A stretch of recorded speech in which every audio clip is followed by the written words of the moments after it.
É, Brasil, vê aí. E não tô falando sobre o Arnold e o Tua finalmente se entregando um ao outro. Foi um acontecimento? Foi um acontecimento. Mas não é sobre isso o vídeo de hoje. Quer dizer, inevitavelmente eu vou falar sobre esse momento, né? Só que não vai ser meu ponto focal nesse vídeo. Isso porque o que mais me chamou a atenção nesse episódio foi como eles titubearam na narrativa que estava vindo tão bem até aqui. Uma coisa muito específica sobre o roteiro que talvez muitos de vocês não conheçam, mas que eu irei explicar nesse vídeo. Não só explicar esse elemento narrativo, mas também como ele foi usado nesse episódio e como esse elemento me incomodou um pouco. Estão curiosos para embarcar nessa parte técnica que eu vou falar aqui hoje, usando Only Friends Dream On, 5º episódio, como exemplo? Então, vamos embora pro vídeo. Olá, pessoal. Sou eu de novo. E bem-vindos para mais um vídeo. Como foi falado no início do vídeo, eu vou comentar um pouco sobre uma parte técnica específica de roteiro. Espero que vocês gostem desse conteúdo que eu vou entregar para vocês. Que é técnico, mas é interessante e talvez mude um pouco a sua visão com relação às histórias que vocês acompanham. Talvez dê uma luz para as histórias que vocês acompanham, tá bom? Mas é claro, antes de falar a parte técnica que eu vi nesse episódio, eu vou dar uma pincelada no que foi esse 5º episódio de Only Friends Dream On. Bom, primeiro vamos falar do casal mais saudável que a gente tem aqui, que é o Arnold e o Tua. Eles finalmente cederam ao desejo e jogaram videogame, como eu falei no início do vídeo. Sim, isso não é treinamento, galera. Isso realmente aconteceu. Eles fizeram o ato do coito. No entanto, nem deu muito tempo pra gente comemorar esse acontecimento, porque o Arnold logo cortou as asinhas do nosso querido Tua. O coitado estava jurando que o motor finalmente iria engrenar, né? Mas o Arnold tratou logo de dizer que não sabia, mesmo depois de ter dormido com ele, ele ainda não sabia como ele se sentia em relação ao Tua e que definitivamente aquela relação ali não iria para frente, porque ele não conseguia ainda se entregar realmente ao que ele tá imaginando que ele sente, só que ele não quer meio que aceitar. Eu acho que é mais uma parada mais de aceitação. Ele ainda tá naquele momento de negação, eu sinto. Ou seja, o coito meio que não adiantou de nada nesse episódio. O homem segue indeciso e o Tua sem o mozão dele. O saldo positivo que a gente pode tirar daqui é que o Tua não negou o fato de que ele gosta dele, então ele ainda afirma de novo que ele gosta dele sim e que ele vai esperar pelo Arnold. Vai esperar o tempo que for necessário até que ele descubra como ele se sente realmente, até que ele se aceite, talvez. Ou seja, ele falou para ele que vai esperar, não importa o tempo que for. Então, o saldo positivo aqui é que pelo menos o Arnold não tem dúvida alguma com relação ao sentimento do Tua. Ele sabe que o Tua gosta dele. E aí o Tua está em posição de esperar a decisão do Arnold nesse momento. Então, o saldo positivo que a gente pode tirar daqui é isso. Logo, eu reitero, o casal mais sensato que a gente tem nesse universo, nesse balaio de gato de Only Friends Dream On. Segue sendo o casal mais sensato. No entanto, o Tua, por ter aceito esperar pelo Arnold, ele fica tendo que engolir a seco ciúmes, né? Porque ele não consegue evitar. Ele gosta do Arnold e logo ele vai sentir ciúme dele. E o ciúme fica ainda mais claro quando o Arnold precisa interagir com o Jim em um fanservice que o Jim resolveu fazer para poder conseguir seguidores. E detalhe, ele havia dado aval para o Jim fazer isso, para ele seguir com essa tática de fanservice para poder alcançar um número de seguidores. Porque teve aquela parada, né, de a patrocinadora querer alguém que faça a peça que tenha grandes seguidores também. Não foi só aquele teste que ele fez e não passou. Aqui é mostrado que a patrocinadora exigiu, meio que exigiu, né, que os protagonistas da peça sejam pessoas relevantes na internet, para poder atrair a atenção. E assim tornar o patrocínio dela válido, né? Porque não adianta nada ela patrocinar uma parada que vai estar fracassada, não vai ter público, não vai ter nada. Então não tem o porquê de patrocinar. E aí ela exigiu isso. E lá no fundinho, eu senti que esse ciúme do Tua tem potencial para dar ruim ao longo dessa série, ao longo desse BL. Eu tô sentindo que esse ciúme que ele tá sentindo não vai dar bom. Mas enfim. E aproveitando esse gancho sobre a patrocinadora e sobre o Jin, eu já vou entrar logo no arco aqui do Jin, nesse episódio. Mais um app que o Jin e o Jack me irritam. Isso aqui vai ser de praxe ao longo dessa série, como eu havia previsto lá no início. É impressionante como o Jin consegue ser um cara super mimado e egocêntrico, visto que ele é um cara que teve que vir de baixo. Ele é muito marrento, ele parece ser pouco humilde, entende? Ele tudo se exalta, tudo enlouquece, não tem aquele tato de pessoa que sabe de onde veio, né, das suas raízes. Ele não parece ser essa pessoa. E eu achei uma hipocrisia do cacete ele gritar aos 7 ventos que o Raffi havia roubado o papel de protagonista que ele havia conseguido por méritos. Meu amor, você sabe muito bem que isso não é verdade, né? Que você só conseguiu esse papel porque você manipulou o Jack e dormiu com ele. Então, assim, vamos querer ser minimamente coerente, né? Eu achei uma hipocrisia do cacete ele fazer isso nesse episódio. Porque ele conseguiu o papel claramente dando em cima do Jack e causando um remember entre eles. E o Jack, como gado que é, acabou caindo como um patinho, entende? Então, assim, vamos querer parar de ser egocêntrico num nível estratosférico. Tá difícil. E dito isso, mais uma vez o Jack provando ser um frouxo do cacete ao dividir o papel de protagonista entre o Jin e o Raffi, ao invés de dar logo pro Raffi. Isso porque ele não queria desapontar o Jin, né, obviamente, e teve medo de simplesmente tirar ele da peça como a patrocinadora queria. Porque, como eu disse um pouquinho antes, a patrocinadora exigiu pessoas que tivessem uma relevância na internet. Logo, o Jin, como ele não tinha quase nenhum seguidor, ela falou que queria o Raffi. Obviamente porque ele também é filho de uma atriz super famosa. Então, ela meio que exigiu, ela não exigiu com palavras, mas ela meio que deixou entender que só iria patrocinar o projeto caso ele fosse o prota. Então, assim, ele teve que dar o braço a torcer, só que ele é tão frouxo que ele não conseguiu simplesmente tirar o dinheiro. Ele teve que, não, vamos dividir o papel aqui. Caraca, cara! Fazer um papel compartilhado, pelo amor de Deus, né? Então ele fez isso, obviamente, para não deixar o mimadinho pé da vida. Eu acho engraçado que o Raffi, que é um cara de elite, que é um cara que vem de berço, ele não apresenta tanto egocentrismo, tanto egoísmo, tanta falta de humildade com relação a isso aqui da peça, tá? Não é outras coisas, mas com essa coisa da peça específico. Ele não apresenta isso tanto quanto o Jin, que é uma pessoa que veio de baixo. A gente pode botar naquele potinho de que, tipo assim, ele tem que se impor para poder conseguir alguma coisa na vida e etc. Só que o jeito que ele se impõe, sabe, parece que é um papel trocado. O jeito que ele se impõe é mais de uma pessoa que veio de berço do que uma pessoa que não, vou brigar pelo que eu tenho. Entende? Isso me deixa muito incomodada nele, de verdade. Mas seguindo. Na tentativa do Jack em dividir esses papéis foi para não deixar o outro bolado, né? Só que não deu muito certo. Então ele deu o chilique lá dele, quase que briga com o Raffi, inclusive, e ele decide traçar um plano que é de conseguir os seguidores, como eu falei um pouquinho antes também, de fazer um fanservice usando o Arnold para poder conseguir alcançar bastante seguidor. Ele vai usar essa estratégia. O Jack não gosta dessa estratégia que ele está traçando. Só que, como bom gado que é, ele não tem o que fazer com relação a isso. Ele só tem que aceitar, né? Ele não gosta, mas enfim. Ele vai amarrar o homem. Ele não consegue nem domar as próprias vontades, imagina, do Jin.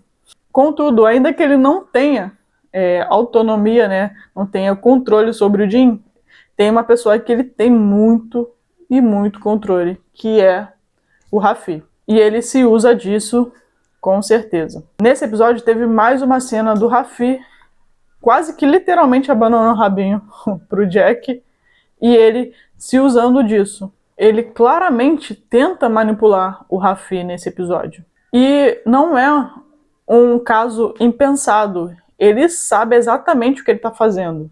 E isso que é o pior. Ele manipula o Raffi de forma consciente. E é exatamente isso que me deixa pé da vida. Sim, o Raffi tem sua parcela de culpa nisso.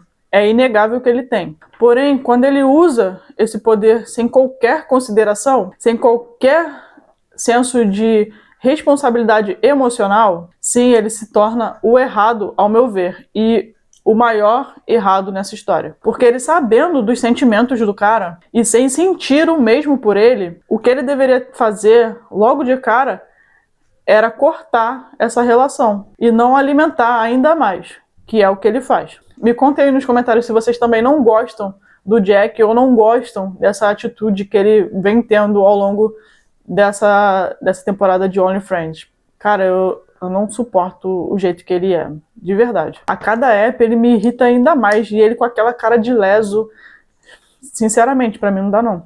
Muito chato!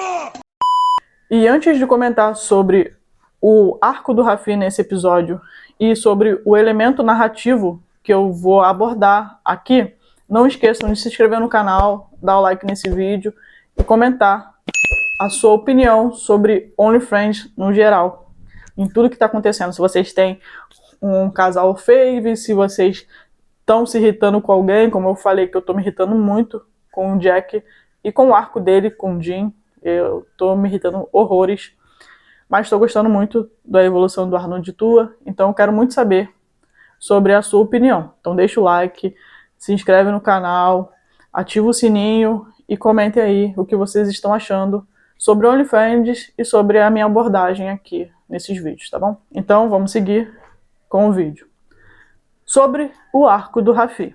Houve esse momento com o Jack, que eu comentei, em que ele abana o rabinho para ele. A briga com o Jim lá no início, quando ele descobre que o papel vai ser dividido, como eu comentei também um pouquinho mais cedo. Mas o que vale mesmo pra gente são as 3 cenas que ele teve com o Home. No primeiro, o Home vem todo fofinho, bonitinho, elogia o Raffi ali no momento, mas o gato chamado Raffi tá irredutível. Ele não quer saber do Home de jeito nenhum, porque ele logo dá um passa fora no Home, fala para ele parar com aquela gracinha na frente de todo mundo, que ele não estava muito afim que soubessem que eles tinham uma ligação, então que era para ele parar imediatamente com aquela palhaçadinha. Já no segundo, é a cena que ele quase beija o Boston. De fato, como eu havia previsto no episódio anterior, o Boston aqui deu um descanso pro nosso Tua e acabou indo ciscar para cima do Raffi nesse episódio. Mas o Home, tal qual o Arnold, disse que ninguém vai ciscar no galinheiro dele e dá um soco na cara desse sonso do Boston. Porém, o nosso querido Raffi não gosta nada dessa atitude e fala para ele parar com aquela palhaçada de querer ficar se metendo na vida dele, que eles não passam de parceiros de cama e que eles sequer são amigos para ele ficar se metendo nos assuntos dele. Então que era para ele parar de vez com aquela palhaçada de ficar toda hora se metendo nos assuntos dele. O Home obviamente fica desapontado nesse ponto, porque depois daquela cena da entrevista que ele oferece ali um apoio moral pro Raffi, ele achou que eles iam estreitar as relações, né? Contudo, o Raffi já tinha dado um spoiler para ele que não tinha estreitado relação nenhuma, que foi justamente naquela cena em que o Raffi quase abana o rabo pro Jack. Isso porque o Home havia visto o Raffi, né, naquela atitude de ser manipulado pelo Jack, e ele fica pé da vida tal qual a gente, com essa cena. Então ele foi lá tirar a satisfação dele com o Raffi. E nessa cena, o Raffi fala pra ele que vai aproveitar essa chance que o universo tá dando pra ele de ficar com o Jack. E eu sou assim, nesse momento dessa cena. Para de ser doida! Mas fazer o quê, né? Nem tudo pode ser perfeito nessa porcaria de vida. A gente tem que passar mais raiva. E mais raiva pesada. E eu já vou aproveitar esse fato para entrar no conceito narrativo que eu vou trazer aqui nesse vídeo, que me chamou muita atenção nesse episódio. Talvez poucos de vocês conheçam a estrutura narrativa usada para escrever roteiros, mas essa estrutura é chamada de arc plot, um modelo de passos narrativos que compõem um enredo. Nesses passos narrativos, basicamente, a gente tem o incidente incitante, muitos o chamam de chamado para aventura, porque é aquele momento que o protagonista realmente se joga na trama. Tipo a Katniss quando se voluntaria pela irmã, é nesse momento que ela realmente entra dentro da história, porque ela vai participar dos jogos, né? E aí a gente tem o que a gente chama de complicações progressivas, vide midpoint, que seria quando os personagens enfrentam as suas dificuldades para poder chegar até o seu objetivo. Usando a Katniss mais uma vez, seria o momento que ela entende que precisa fazer alianças para poder sobreviver aos jogos. Quando ela começa a treinar, quando ela dá o braço a torcer e começa a tentar agradar o público, lá na entrevista com Cisa, lembra? Tudo isso faz com que ela ande em direção ao objetivo dela, que seria sair viva dos jogos. E aí, a partir desses beats de ação, ela consequentemente vai alcançar a sua primeira grande vitória. E em seguida, nós temos a crise, também conhecido como low point, que é basicamente o momento em que o prota regride no seu caráter / objetivo. O que eu quero dizer com isso? É quando ele dá um passo para trás em relação ao avanço que ele havia feito. Usando a Katniss mais uma vez, é quando ela decide quebrar a aliança que ela fez com o Peeta por desconfiar dele. A desconfiança da Katniss ao longo da saga é uma problemática de caráter muito forte dentro dela. É quase que uma essência dentro dela, porque ela, até o final dos filmes, né, até o final da saga, até o final dos livros, ela ainda carrega muito forte essa desconfiança. Ela não consegue confiar genuinamente em quase ninguém. Então é uma coisa que acompanha ela, até porque, por conta da vivência dela e por conta de onde ela veio, de onde ela vive, é muito crível essa desconfiança que ela tem, né? E é muito verossímil ela não conseguir mudar de imediato. Então é uma coisa que ela carrega até o terceiro, quarto filme e livro, né? Até o terceiro livro. Então, assim, é uma coisa muito intrínseco dentro dela mesmo. Mas usando um outro exemplo que talvez seja um pouco mais claro e mais condizente também com relação a esse tipo de enredo, vamos pegar uma pessoa que é homofóbica e que ela está passando por um processo de transformação. Uma história que a gente vai acompanhar uma pessoa homofóbica e que ela está passando por um processo de transformação. Quando essa pessoa que está passando por esse processo de transformação chega no low point, ela vai ser homofóbica de novo. Contudo, diferente do começo da história, que ela era homofóbica por querer, nesse ponto da história, ela vai ser homofóbica sem querer, entende? É como aquelas pessoas que soltam uma frase homofóbica meio que no automático, sem intenção, por conta da homofobia estrutural em que a gente vive, sabe? Então essas frases meio que saem sem a gente se dar conta de que é errado, compreende? É isso que acontece com o nosso prota nesse jogo de tabuleiro dele. Ele volta uma casa. No entanto, essa volta de uma casa meio que se transforma em um trampolim quando a gente está no low point. Porque é aqui que ele tem um impulso para mudar genuinamente, mudar de vez. Porque ele regride, mas ao mesmo tempo ele saca que ele regrediu. Logo ele busca se consertar. Logo ele se freia e busca o conserto. Tipo o T em Me and T, sabe? Eu fiz análise, inclusive, de Me and T. Se vocês quiserem assistir, eu vou deixar aqui no card, tá bom? Mas falando brevemente, lá em Me and T, a gente tem essa coisa do low point muito claro. Porque tem um momento em que o T regride no caráter dele, que é quando ele pensa e quase tenta agradar o Pete com dinheiro, usando o dinheiro como munição, como ferramenta para agradar o Pete. Só que quando ele vai fazer isso, ele percebe que o Pete não vai gostar dessa atitude dele, uma vez que o Pete não gosta de ser agradado com coisas materiais.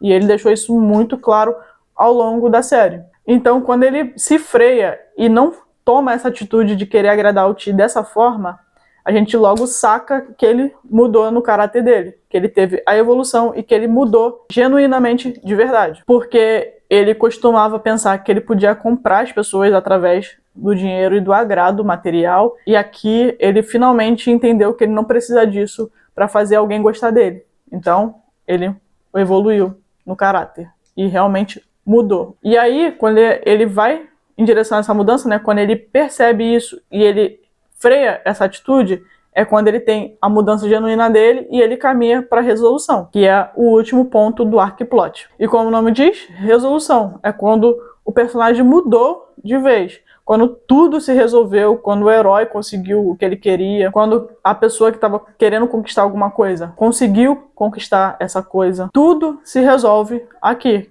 que é o último passo e é o último elemento do arc plot, que é a resolução. Nesse 5º episódio, me pareceu que eles trabalharam um pouco com esse negócio do low point com o Jim, que falou no episódio anterior que iria mudar, que queria mudar pelo Jack, só que nesse aqui ele já fez merda de novo. O Arnold Utua, que pareceu que iria regredir, mas voltou a estaca zero. E o Home e Raffi, que em primeira instância pareceu que iria estreitar as relações no episódio anterior por conta daquela entrevista que o Home acompanha o Raffi. Mas esse episódio aqui foi separar mais ainda esses homens. Então assim, esse BL tem uma estrutura narrativa muito, sei lá, muito incoerente. Os personagens são muito voláteis, eles não têm uma construção consistente. E creio que seja por isso que desperta muita indignação nas pessoas. Porque o personagem diz uma coisa ou faz alguma coisa e logo em seguida ele volta atrás no que ele disse, ele volta atrás no que ele fez. Passa uma sensação que eles são crianças que uma hora quer brincar de boneco e outra hora quer brincar de carrinho, entende? E eu sei que somos seres voláteis que mudam de pensamento, mas não com essa velocidade tão pouco dentro de uma história, né? Até porque a gente precisa entender que dentro de uma história, dentro de um enredo, precisa ter uma construção consistente, precisa ter uma evolução consistente, porque ela quer passar uma mensagem, então a evolução precisa ser gradativa e em busca de um objetivo claro. Logo, esses momentos inconstantes botam em xeque a veracidade da evolução desses personagens e põe em dúvida com relação à mudança genuína deles. Talvez os pontos que eu levantei nesse episódio nem sejam classificados como low point, até porque eu achei que tá muito cedo para isso, para ter um low point aqui no 5º episódio, sendo que a série deve ter o quê? 10, 12. Mas claramente o que não tem dúvida é que isso aqui representa uma falha de roteiro, até porque o roteiro estava sendo até aqui bem consistente com relação a evolução desses personagens, com relação ao desenvolvimento desses personagens. Tanto é que eu comentei isso no vídeo anterior, o quanto o roteiro estava sendo muito consistente e muito profundo até com relação a alguns personagens, estava dando profundidade, estava dando camadas para os personagens. Então o roteiro estava vindo bem até aqui. Mas nesse episódio aqui, cara, parece que eles voltaram 5 passos no tabuleiro, estacionaram personagens, ninguém saiu do lugar nesse app, eles só regrediram. Mas essa é a minha opinião. Você concorda ou discorda de mim? Deixa aqui nos comentários que eu quero muito saber. Tá bom, galera? Até a próxima. Fui.